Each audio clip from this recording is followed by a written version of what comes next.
Hello friends, how are you? I hope you all are doing hunky dory. Welcome to our YouTube channel English Ocean.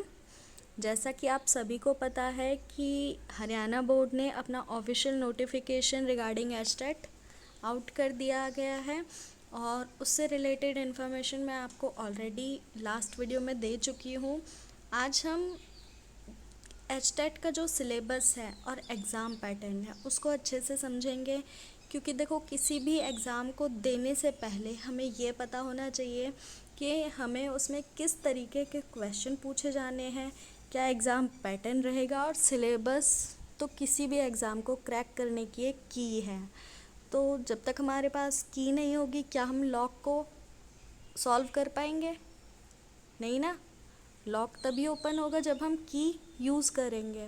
तो किसी भी exam को solve करने की जो की होता है उसका सिलेबस और एग्ज़ाम पैटर्न होता है।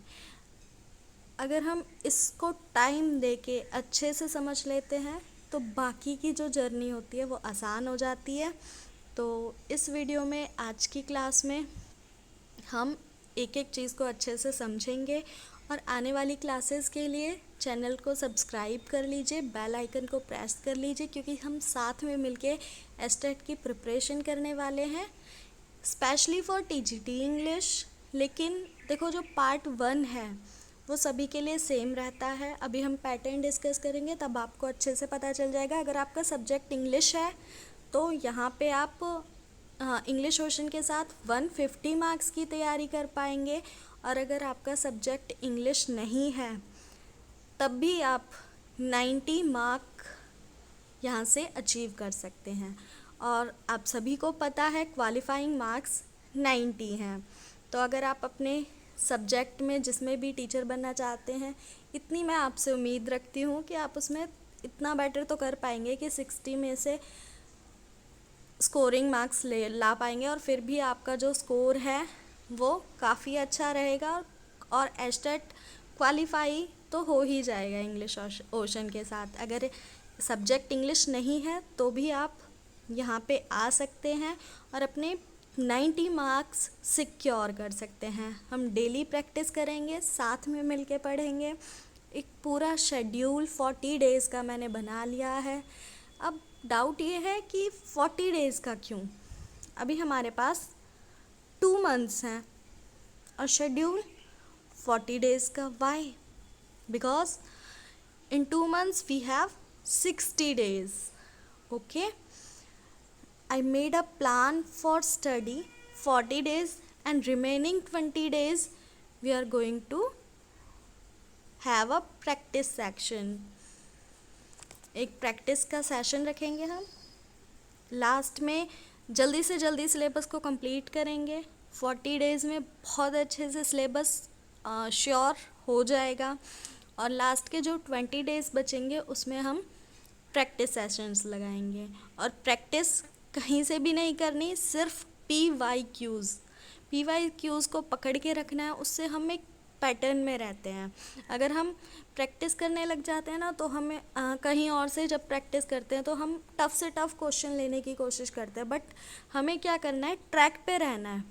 जिस टाइप के क्वेश्चन एचटेट पूछता है उसी टाइप के क्वेश्चंस को हमें करना है। ठीक है, हमें बहुत ज़्यादा ये नहीं दिखाना कि हम इंटेलिजेंट हैं, ज्ञानी हैं। बस एग्ज़ाम क्रैक करना फ़िलहाल हमारी प्रायोरिटी है।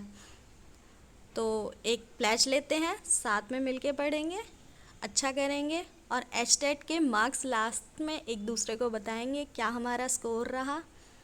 इसी के साथ जो एग्ज़ाम पैटर्न है इसको एग्ज़ाम को डिवाइड किया गया है 4 पार्ट्स में। टोटल मैक्सिमम मार्क्स होते हैं 150 मार्क्स। टाइम ड्यूरेशन आपको मिलती है 2.5 आवर।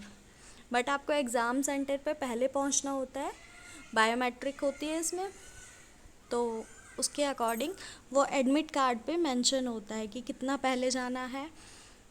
उसके बाद एंट्री बंद हो जाती है। बायोमेट्रिक से पहले का टाइम लिखा होता है। वैसे एग्ज़ाम जो आप पेन पेपर से लिखोगे वो टाइम है 2.5 आवर। क्लियर? मैक्सिमम मार्क्स 150, और एग्ज़ाम जो पेपर होगा उसको 4 पार्ट्स में डिवाइड किया गया है। First part is CDP, child development and pedagogy. ये आपका रहेगा 30 मार्क्स का। क्लियर? सबसे पहले मेंशन है ना, चाइल्ड डेवलपमेंट एंड पेडागोजी, ये आपका 30 मार्क्स का रहेगा और ये मोस्टली CTET HTET दोनों में सेम रहता है। लैंग्वेज में आपकी 2 लैंग्वेज आएंगी, हिंदी और इंग्लिश। दोनों को हाफ हाफ डिवाइड किया गया। 30 मार्क्स की टोटल लैंग्वेज है, जिसमें से 15 मार्क्स की आपकी आएगी हिंदी, 15 मार्क्स की इंग्लिश। इसमें बेसिकली ग्रामर से रिलेटेड क्वेश्चन होते हैं। और थर्ड पार्ट आपका जो है उसको 3 पार्ट में डिवाइडेड किया गया है। 30 के 3 सेक्शन है, उसमें भी आगे सब सेक्शंस हैं। जैसे हिंदी इंग्लिश लैंग्वेज को 2 पार्ट्स में डिवाइड किया गया है। जनरल स्टडीज़ को 3 पार्ट्स में डिवाइड किया है। एक तो क्वांटिटेटिव एटीट्यूड आएगा आपका 10 मार्क्स का, रीजनिंग आएगी 10 मार्क्स की, और हरियाणा GK आएगी 10 मार्क्स की। ठीक है, तो ये भी टोटल 30 हो गया। ये सबका सेम होता है। उसके बाद सब्जेक्ट स्पेसिफिक जो भी आप चूज़ करते हो उसका आएगा 60 मार्क्स का। क्लियर? सिलेबस हम इन डिटेल पढ़ेंगे, तो वीडियो को स्किप मत कीजिएगा। अगर पसंद आती है तो लाइक कीजिए, चैनल को सब्सक्राइब कीजिए। Okay, then are first part. थोड़ा ब्लर है क्योंकि मैंने ऑफिशियल वेबसाइट से ही लिया है, तो डाउनलोड करने में थोड़ी दिक्कत हो रही थी, बट मुझे बिल्कुल ऑथेंटिक सिलेबस चाहिए था, इसलिए मैंने वहीं से लिया है। Okay, concept of development and learning, principle of development and child pedagogy, influence of heredity और एनवायरनमेंट। एक एक टॉपिक हम चैप्टर वाइज उठाएंगे। प्याजे, कोलबर्ग, वाइगोत्स्की, इनकी थ्योरीज आएंगी, कॉन्सेप्चुअल थ्योरीज आएगी। ये मैं नीचे डिस्क्रिप्शन में PDF डाल दूंगी, उसमें आप अच्छे से देख सकते हैं। ठीक है, इसमें सेकंड लैंग्वेज पार्ट में हमारा रहता है वर्बल एबिलिटी, ग्रामर और कॉम्प्रिहेंशन।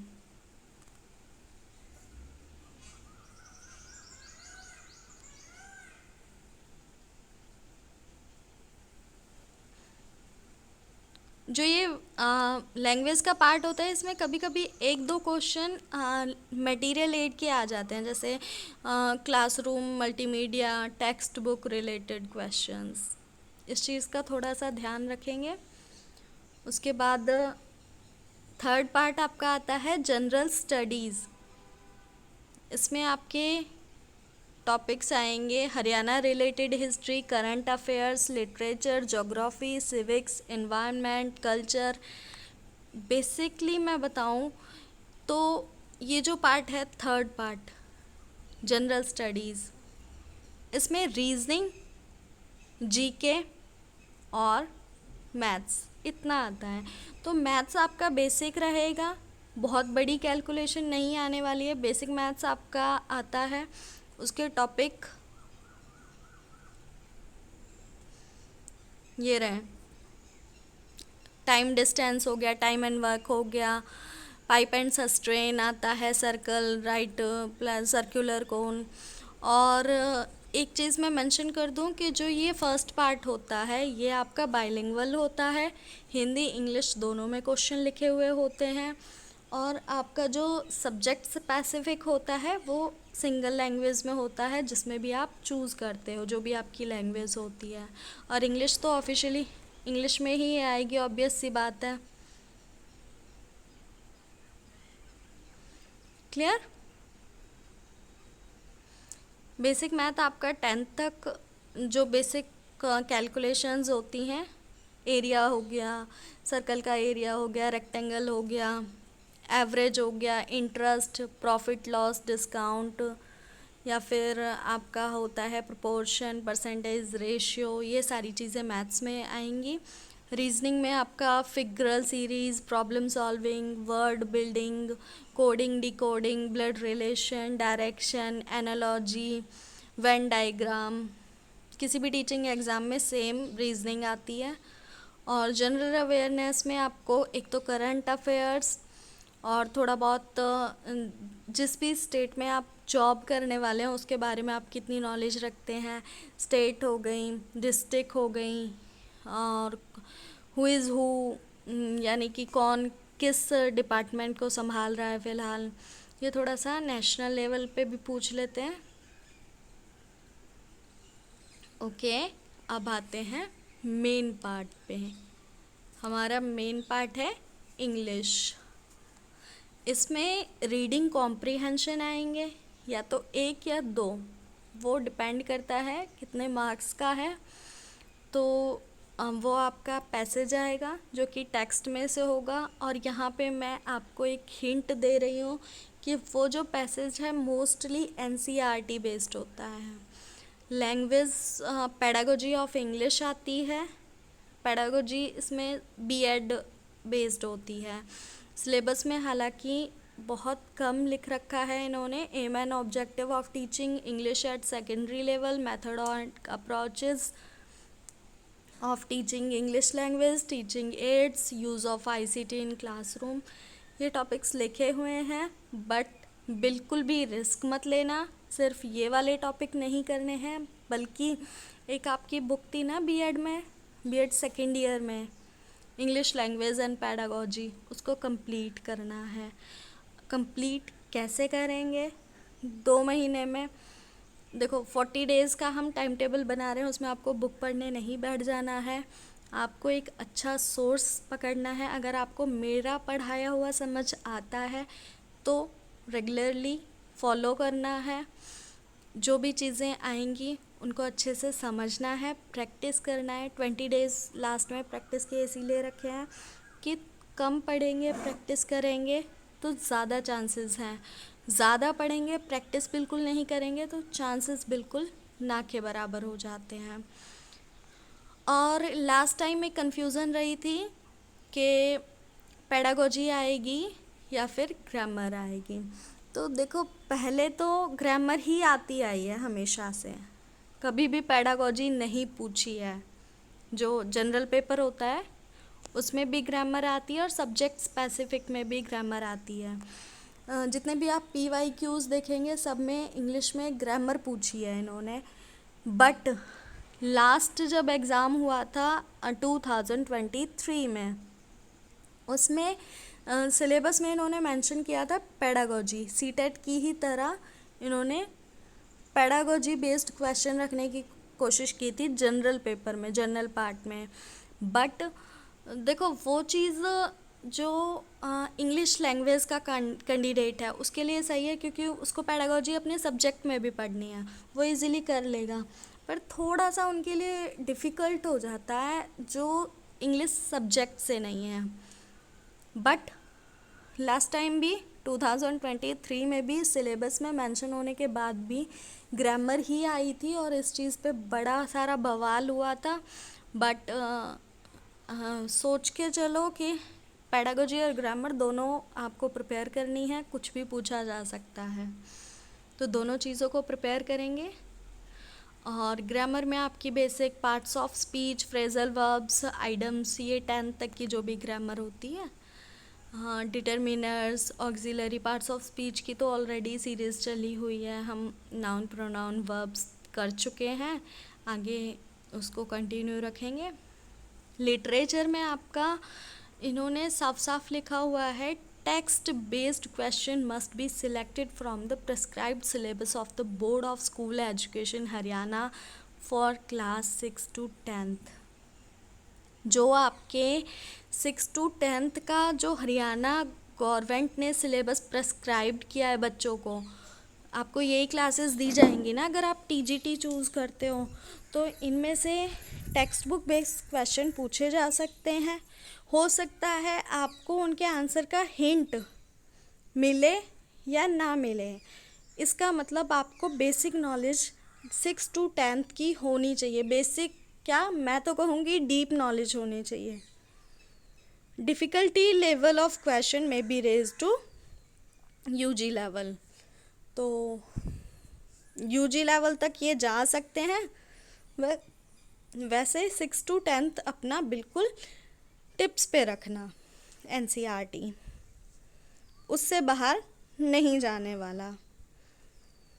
तो ये जो सिलेबस है इसमें बस हरियाणा जीके बिल्कुल एक्सेप्शनल है, बाकी आप जो टेट के लिए करते हैं अदर स्टेट के लिए सेम ही है।